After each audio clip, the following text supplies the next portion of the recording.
Entonces, dijimos que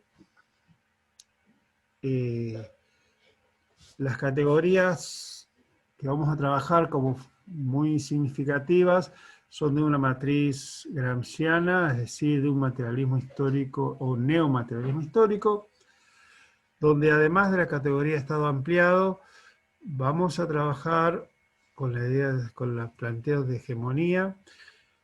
Entendiendo esto es la obtención del consenso por parte de los sectores subordinados hacia las miradas, las perspectivas, los valores, las justificaciones del sentido que proponen los sectores dominantes. Y que los medios privilegiados para llevar adelante esta acción, en el tiempo de Gramsci, estamos hablando década de 1910, 1920, 1930, va a ser la Iglesia, sobre los cuales él va a tener muchos estudios, y que conforman lo que se denominan los intelectuales orgánicos. En estos momentos, los intelectuales orgánicos más importantes que van conformando la hegemonía van a ser los que surgen de los diferentes medios de comunicación, principalmente, de algunas fundaciones y organismos de difusión, y en otros tiempos ha sido también claramente la escuela, como una institución, un instrumento de construcción de hegemonía y valores. En ese sentido, vamos a ir viendo cómo ha sido la escuela también, o las instituciones del sistema educativo, cómo han ido construyendo valores, sentidos, generando consensos, pero también cómo han sido espacios de luchas y de disputas por lograr ese consenso y esas miradas. Esas disputas son las que nosotros denominamos los debates. Es decir, en las orientaciones en relación al sentido de la educación, la democratización de la educación no es unilineal, sino que son espacios de lucha.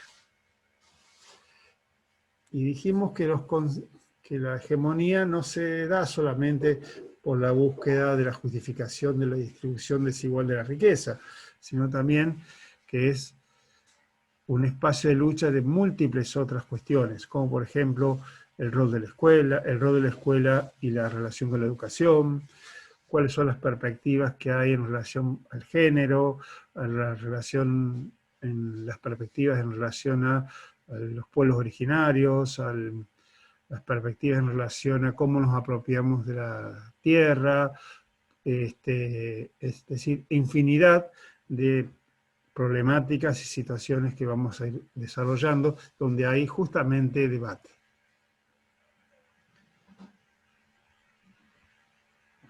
¿Cuáles son los ejes de la cursada?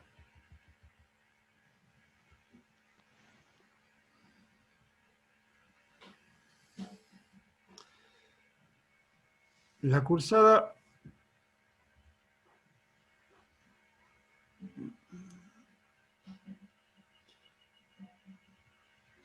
en la unidad 2 va a tener los siguientes ejes. La cursada tiene esta unidad 1, una unidad 2 y una unidad 3. La unidad 2 va a tener como eje central la relación educación-sociedad civil. Y ahí vamos a abordar lo que son los modelos de principalidad, subsidiariedad del Estado en política educativa, los agentes educativos, cuáles son los principios que se establecen,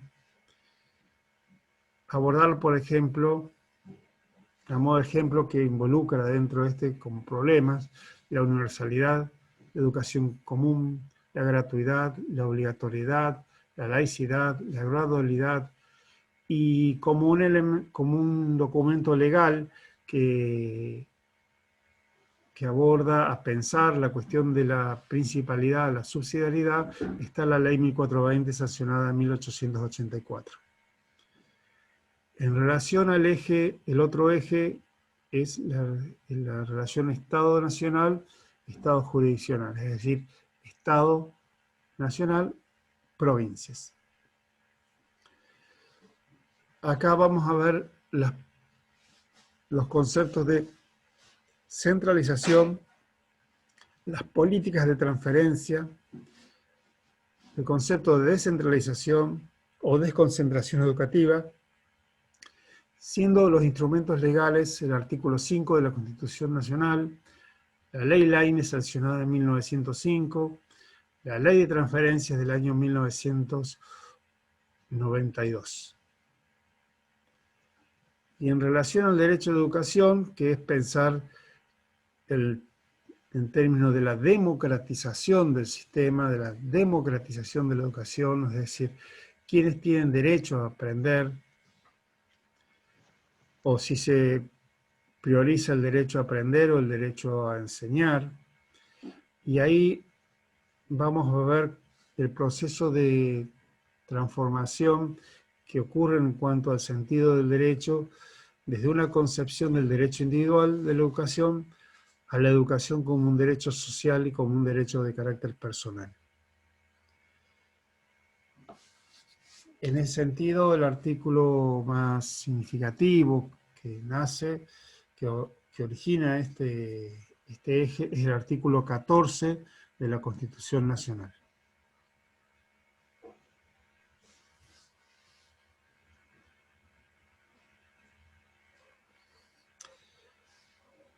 La unidad 3 va a tener como ejes de análisis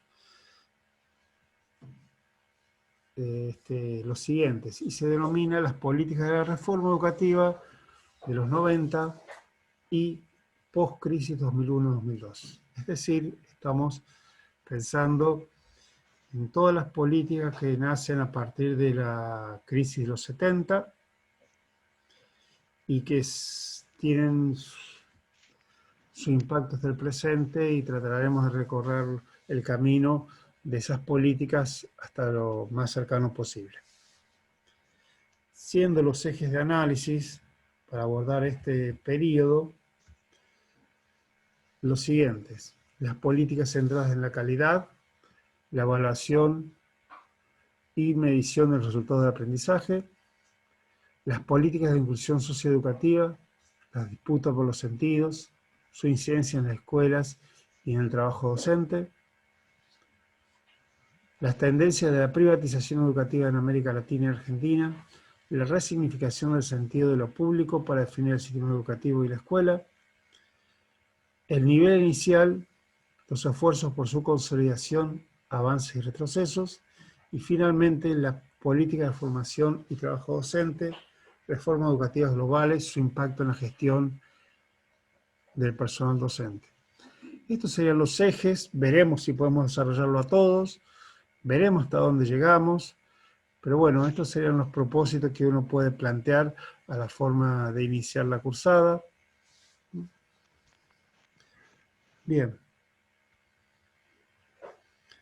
Avanzamos un poquito más y ya vamos a ir cerrando. En tratar de definir algunas cuestiones más en relación a la política educativa.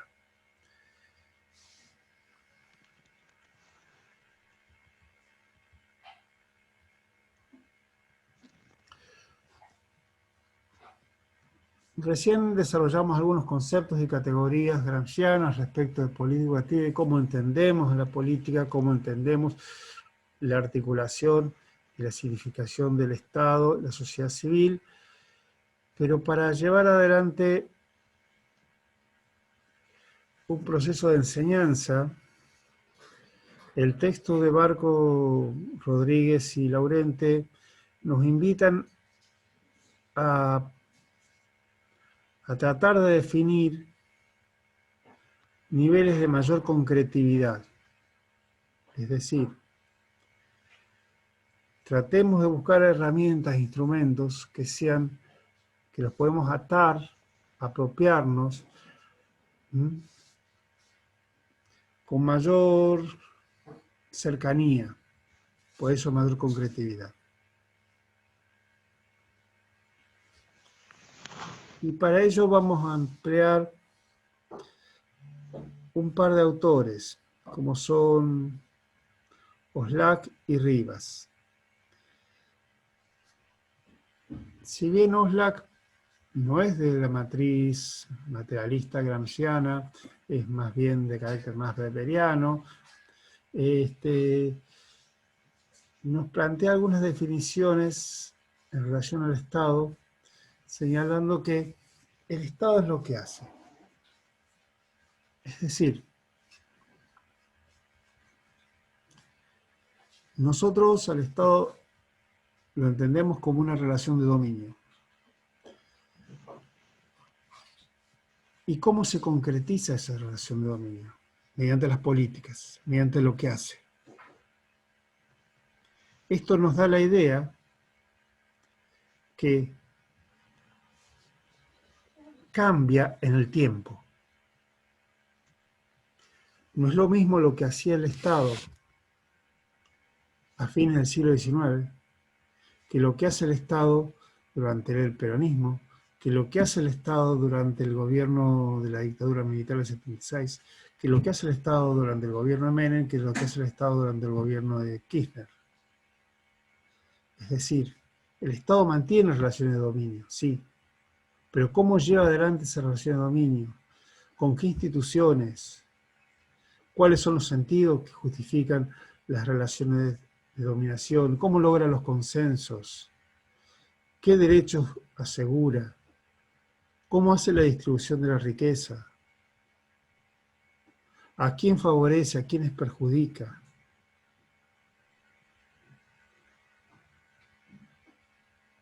¿Qué problemas trata de resolver y qué problemas no resuelve?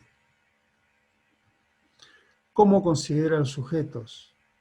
¿Es lo mismo cómo lo considera a un niño de 5 años el Estado hacia 1880 que hacia 1940, que hacia 1990? Un niño o una niña. ¿Es lo mismo cómo se consideran a los sectores discapacitados, o a los sectores de los pueblos originarios, o a las mujeres por parte del Estado hacia fines del siglo XIX que en el presente? No.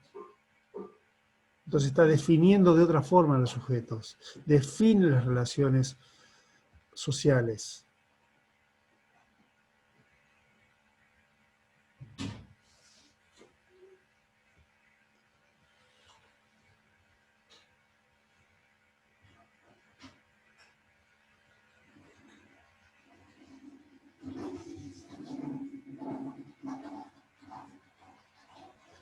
Y una de las categorías más importantes que nos plantea Oslak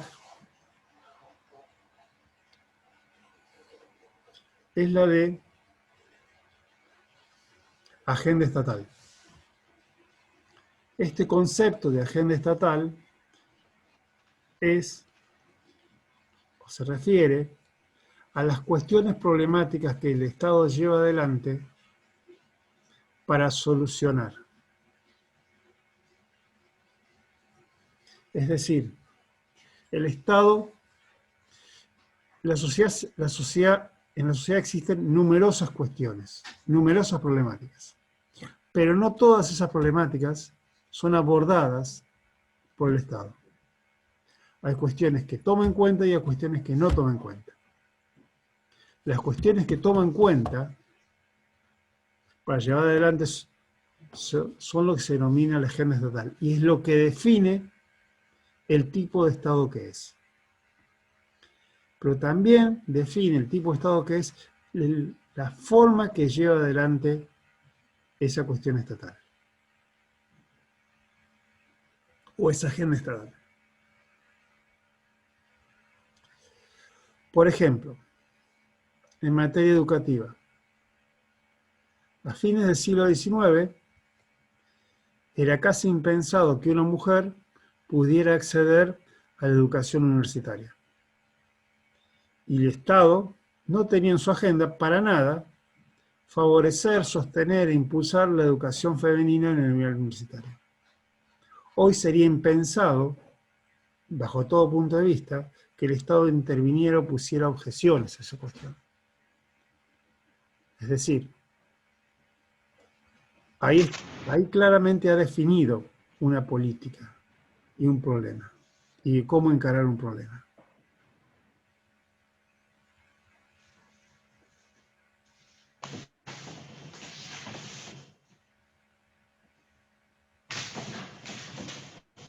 En el año 1993, el Estado sancionó la ley federal, donde se establece que la obligatoriedad del jardín de nivel inicial para los 5 años.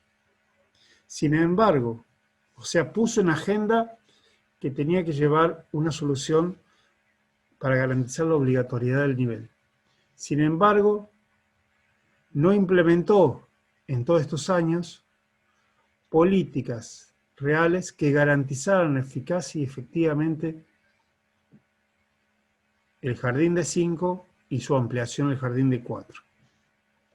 Es decir, está en agenda, y esa es la pregunta, ¿está en agenda la consolidación del nivel inicial? ¿Para quién? ¿Por qué?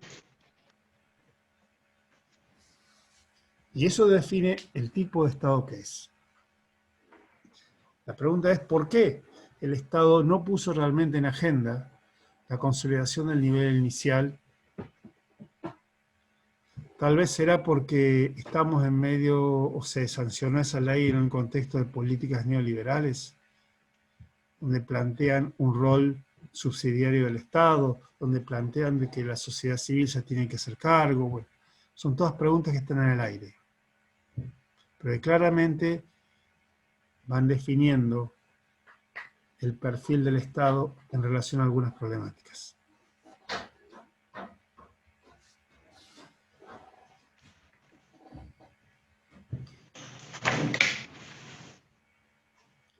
Otras premisas que podemos recuperar del texto de Oslac es el Estado en una sociedad capitalista es su razón de ser, constituye su identidad. No podemos pensar en un Estado, en una sociedad capitalista sin un Estado capitalista. El que brinda la legitimidad a una sociedad capitalista es el Estado. ¿Mediante qué? Básicamente asegurando la propiedad, la división de la propiedad, la apropiación de la riqueza. Otra definición es, el Estado es la principal instancia de articulación de las relaciones sociales, relaciones propias del capitalismo. Principal articulador de relaciones sociales. Esta afirmación es muy importante porque nos plantea que las relaciones sociales en una sociedad capitalista básicamente son de carácter salarial. Y el Estado va a ser el que garantice y asegure estas relaciones sociales, entendiendo las relaciones salariales como parte de las relaciones sociales.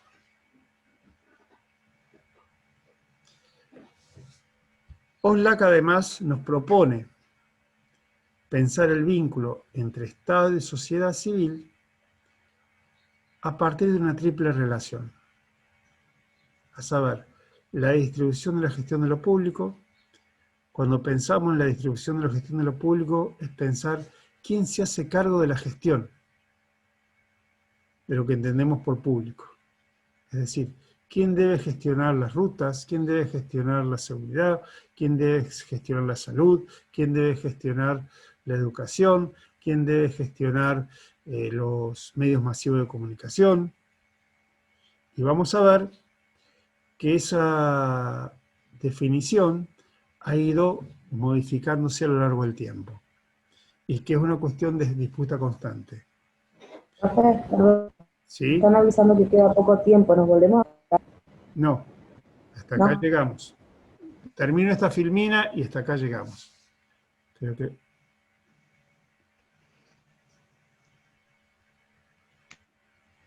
Después seguiremos la clase que viene.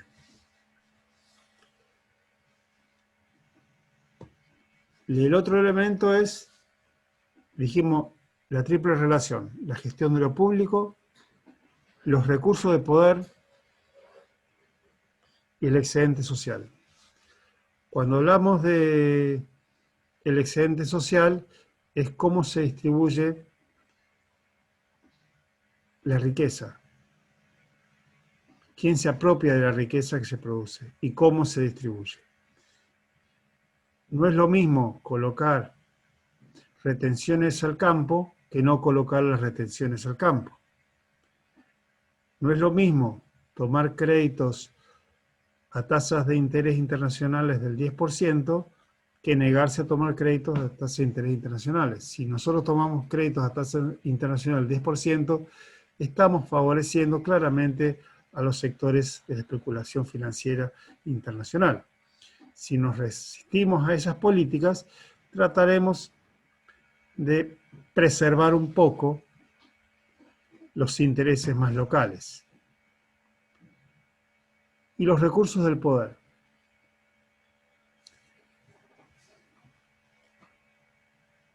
Los recursos del poder tienen que ver con los otros dos elementos. Si la gestión de lo público lo ejerce la sociedad civil, por ejemplo, si la gestión de el manejo de los hidrocarburos lo tienen en manos totalmente las empresas privadas, el Estado no tiene poder para poder poner, por ejemplo, controles de precios o regulaciones de precios a los hidrocarburos. Es decir, tiene menos poder, tiene menos recursos.